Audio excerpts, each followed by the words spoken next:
मैथिली के समस्त स्नेही अनुरागी श्रोता का राजीवक नमस्कार। श्रोतागण, साहित्यिक यात्रा का नव कड़ी लऽ कऽ आइ पुनः हम अपना चैनल मैथिलिक स्नेही चैनल के माध्यम से अहाँ सबक समक्ष उपस्थित भेलहुँ हँ। आजुक जे ई कथा यात्रा छै, ई कथा यात्रा के सूत्रधार छथि अपना मैथिली साहित्य के कालजयी रचनाकार श्री राजकमल चौधरी जी। श्री राजकमल चौधरी जी के आजुक जे हम रचना राखि रहल छी, रचना के शीर्षक छियै चन्नर दास। तऽ ई रचना सेहो जे टाइम में छपल छलै बहुते लोग हिनकर जे छै से एहिपर में जे छै से टीका टिप्पणी केने रहे, परंतु ई सब वर्ग के लोक पर में जे छै से रचना लिखै छलखिन। हिनकर रचना जे छलै पूरा सोसाइटी पर चले, चाहे वो अर्बन एरिया हो चाहे रूरल एरिया हो, चाहे वो कोनो भी वर्ग के लोक हो, हर वर्ग के लोक पर में रचना लिखने छथिन, हर समाज पर में लिखने छथिन। तऽ रचना से पहले एक बात कहऽ चाहै छी, जँ केओ गोटा नव छी हमरा एहि चैनल पर पहले बेर देख रहल छी वा सुनि रहल छी तऽ निश्चित चैनल के सब्सक्राइब कर लिअ। सब्सक्राइब केलाक बाद नोटिफिकेशन बेल के ऑन कऽ दियौ, अपना मित्र मंडली में एकरा सबको शेयर सेहो कयल करू। ई मातृभाषा के लेल एकटा अहाँ सबके बड़का उपकार हेतै। तऽ बेस लेल जॉब पहले ई रचना अगर समय बचतै तऽ फिर बाद में और गपशप हेतै। रचना के शीर्षक फिर एक बेर सुनि लेल जाओ। रचनाकार छै श्री राजकमल चौधरी जी आ शीर्षक छै चन्नर दास। सड़कक एहि भाग में गांधी पार्क आ ओहि भाग में छै बड़काटा आमक सुखायल गाछी। यह गाछी थिक नगरक भिखमंगा जातिक एकमात्र वास स्थल। भिखमंगा सब जे नगर में भीख मंगै छै तऽ सब गोटा एकठमा, ओकरो सब में यूनियन रहै छै, तऽ सब गोटा एकठमा यूनाइट भए कऽ जमा होइ छै। तऽ ई जे गांधी पार्क जे छै से ई एहिठमा जुटान होइ छै भिखमंगा सबके। तऽ ई कहानी लगभग वही वर्ग के लोक सब पर में आधारित कहानी छै। भोरक 8 साढ़े 8 बाजल छलै। भिखमंगनी कीर्तनिया चुपे चाप आइ पार्कक एकटा टुटलाही बिरिंच पर बैसि रहल। यह आशा छलै ओकरा हृदय में जे गाछी में पिपरक गाछ तर बैसि रौद तपैत भिखमंगा सब देखलक जे कीर्तनिया असगरे अछि, लग पास में कतौ चन्नर दास नहि छै। ओना तऽ चन्नर दास छला कीर्तनिया के कक्का, मुदा जकरा लोक नहीं, लाज नहीं, सर नहीं, समांग नहीं, जथा नहीं, तकरा लेल की कक्का, की बाप, की भाय, की बहिन। बहुत पैघ बात लिखलखिन हैं। आस्था से जुड़ल जे छै से ई एकटा बात छै। कतेक मतलब ई अपना समाज पर में चोट एहि पर में कयल गेलै हैं जे जकरा लोक नहीं, लाज नहीं, सर नहीं, समांग नहीं, जथा नहीं, तकरा लेल की कक्का, की बाप, की भाय, की बहिन। तैं जंघक घावक पीज बाहर करैत नेंगरा बाजल, रौ झपसुआ प्रेम की होइत छै रे। कीर्तनिया दिस ताकि मटकी चलबैत झपसुआ उत्तर देलकै, वएह तो बैठल हो कीर्तनिया रानी, पूछी ग ओकरे सँ। श्रोतागण, सब जतेक भी मतलब वर्ग छै, सब वर्ग में जे छै से किछु ने किछु विसंगति छै। तऽ ओ जकरा जतऽ देखै छलखिन ओ चलबै छलखिन कलम। आ देखियौ एहिठाम भिखमंगा सबके बीच में जे छै से केहन तरह के जे छै से विभत्स बात सब भए रहल छै। कीर्तनिया दिस ताकि मटकी चलबैत झपसुआ उत्तर देलकै, वएह तो बैठल हो कीर्तनिया रानी, पूछी ग ओकरे सँ। चुप रह सार, चन्नर दादा सुनतो तो मुड़ी काटि लेतो, अनरा निरसू कहलकै। हाँ मुड़ी काटि लेते, जैसे गवर्नमेंट के राज उठि गेलै, झपसुआ बाजल। नेगरा भिखमंगा दलक राजनीतिज्ञ छल। तर्जनी चमकाबैत चिकरल, गवर्नमेंट की, आब तऽ गांधी महात्मा के राज हो मुलुक में। एतबे में तेतरी गाछ लग सुतल सिपिया बुढ़िया भिखमंगनी, सिपिया कुष्ठ से जकर हाथ पैरक आंगुर सब गलि गेल छलै, भयावह रूपे चिचियाइत बाजल, रौ खचराहा, रौ बहिनिया के जन्मल, रौ हाथ गोर में कीड़ा कटतौ रौ। बुढ़िया छलै, महिला छलै आ कीर्तनिया लड़की छियै। ओकरा संदर्भ में जे भिखमंगा सब जे किछु अश्लील बात बजलै ताहि पर में ओ गाड़ि देलकै बुढ़िया। कीर्तनिया घुमि के देखलकै चन्नर दास सिपिया के माथ पर राखल मोटरी घींच रहल छल। कीर्तनिया ओतै से चिकरल, हे हो चन्नर एने आबऽ हो। सिपिया के पोटरी छोड़ि चन्नर कीर्तनिया लग चल आयल। कक्का बुढ़िया के किया तंग तुंग करे छही, कीर्तनिया पूछलकै। कक्का बुढ़िया के किया तंग तुंग करे छही, कीर्तनिया पूछलकै चन्नर दास से। एगो बीड़ी नहीं है गे, कसम से एगो पैसो नहीं है, वह ताकऽ हेलिए हंसैत भिखमंगा सभक भेंट चन्नरदास बाजल। तखन चिट्ठी चिट्ठी भेल नुआ में सँ ठेहुन बाहर करैत कुरियाबैत कीर्तनिया बाजल, नहीं पिय बीड़ी करेज किया डाहै छ, की भेटै छ? चन्नरदास किछु नहीं बाजल। बड़ी काल धरि जरल कोरो सन कीर्तनियाक सुखायल टटायल टांग अविराम गतिसँ बहैत ट्यूबवेलक पानि आ गाछीमे खेलाइत झगड़ा करैत भिखमंगा संप्रदायक बच्चा बुच्ची सड़क पर जाइत अबैत रिक्शा टमटम आदिके देखैत रहल। एकटा बूढ़ बंगालीन स्त्री घाट धऽ कऽ चल जाइत छल। नेंगरा झपसुआ सिपिया आ 2-3टा छौड़ा ओहि स्त्रीके पाछू दौगल। माई एक पैसा दे दे, भगवान भला करेगा, बेटा बेटी सुखी रहतो। माई एक पैसा। माई जी बेचारी की करते, एकन्नी ओकरा सभक दिस फेंक देलथिन आ पड़ेली। खसल एकन्नी झट दऽ उठा के प्रसन्नता से चिचिया झपसुआ पार्क में दौगऽ लागल। आर की करते, गाछी के एक कोन में 3 मूर्ति बैसल छलै, जेना कोनो गुप्त व्यूह रचना में लागल होइत। 60 वर्षक बूढ़ संतु अंडीक तेल में ललका रंग मिझरा के हाथ पैर में घावक चेन बनबैत छल। हाँ, अनरी सुदमिया जे रेलवे स्टेशन में गाड़ी सब में भीख मंगैत छल, बीड़ी टानि रहल छल। कैलू राम जकरा नाक नहीं छलै, सिफिलिसक कारण नाकक स्थान पर मात्र 2टा बेस फैल भूर बचि गेल छलै, मुँह पर बैसैत माछी हँकि रहल छल। सुदमिया बाजल, आब ट्रेन में भीख उख नहीं भेटे है, आब ट्रेन में भीख उख नहीं भेटे है। पैर में पट्टी बान्हैत संतु बाजल। आब देखियो एहिठमा एकटा भिखमंगा वर्ग में जे छै से किछु आर्टिफिशियल जे होइ छै, बनावटी घाव घोष बना लै छै, तऽ वएह चीज भए रहल छै एहिठमा। पैर में पट्टी बान्हैत संतु जे छै से वो बजले, अनरी तू चल में बाजार, आज एतवार हो, मरवाड़ी सब भीख देतो। जैतियो तो अवश्य, मुदा सब पैसा तू ही रख लेबे, हमरा बकरा बाटी नहीं देमे। बाजल सुदमिया।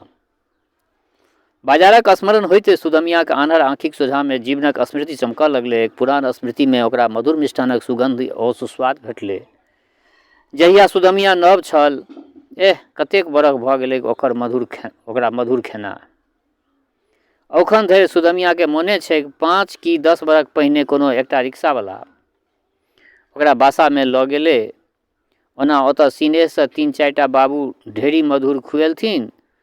कोना नींद पड़ि गेलै ओकरा कोनो पते नहीं रहलै कि आब ओकरा कियो रिक्शा में बैसा के बाजार नहीं घुमेतै। मतलब वो सोचि रहल छै जे कि आब नहीं हमरा कियो घुमाएत रिक्शा में। अपना मोनक एहि प्रश्न पर सुदमिया के अपने हंसी लागि गेलै। ओ पहिने नौए से फेर जोर जोर से हंसऽ लागल। अनरी के हंसते छोड़ि संतु आ कैलू सड़क दिस विदा भऽ गेल। कारण आब रास्ता पर बैस भगवानक गुहार करबाक समय तऽ भऽ गेल छलै। दियादबाद सब, केस करे जाय वाला लोग, मोख्तार वकीलक झुंड, स्कूल और कॉलेज दिस जाइत छौड़ा छौड़ी, सेक्रेटेरिएट में फाइलक मध्य शरीरक हनन करे वाला किरानी वर्ग सभक राजमार्ग इएह सड़क छलै। सड़कक काते काते ओ सब अपन अपन टाइम ओकरा सबके बुझल छलै जे कखन लोग जाइ छै। झपसुआ के मुट्ठी से एकन्नी छीन चन्नरदास धुरि कऽ कीर्तनिया लग, मतलब झपसुआ के मुट्ठी में जो ओकरा बुढ़िया देने रहे, बंगलिया बुढ़िया एकन्नी देने रहे, से चन्नरदास छीन लेलकै आ चन्नरदास घुरि कऽ कीर्तनिया लग चल आयल। ओ काठक टुटलाही ककबा से कारी तूर सन अपन केश सोजराबैत छल। चन्नर सूरजक प्रखर प्रकाश में उल्टा पुल्टा के अपन एकन्नी देखऽ लागल, ओ जे छीन कऽ अनने छलै।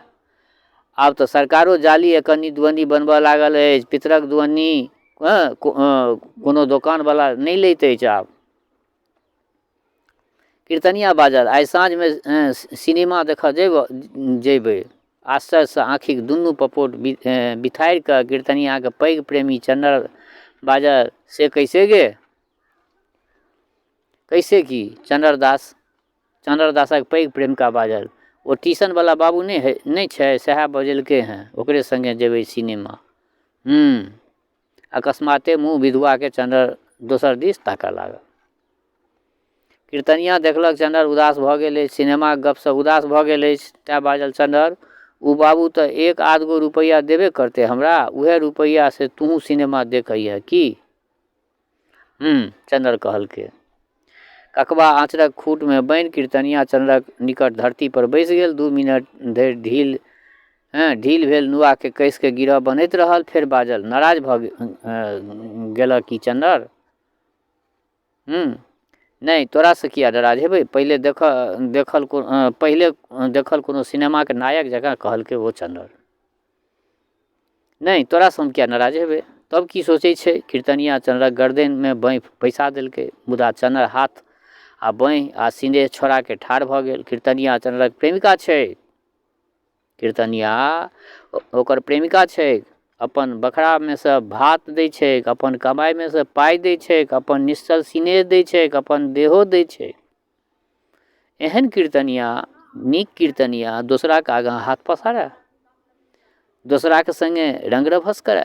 2 आना 4 आना कैचा के हेतु से आइ चंद्रदास के पसीने भेलै।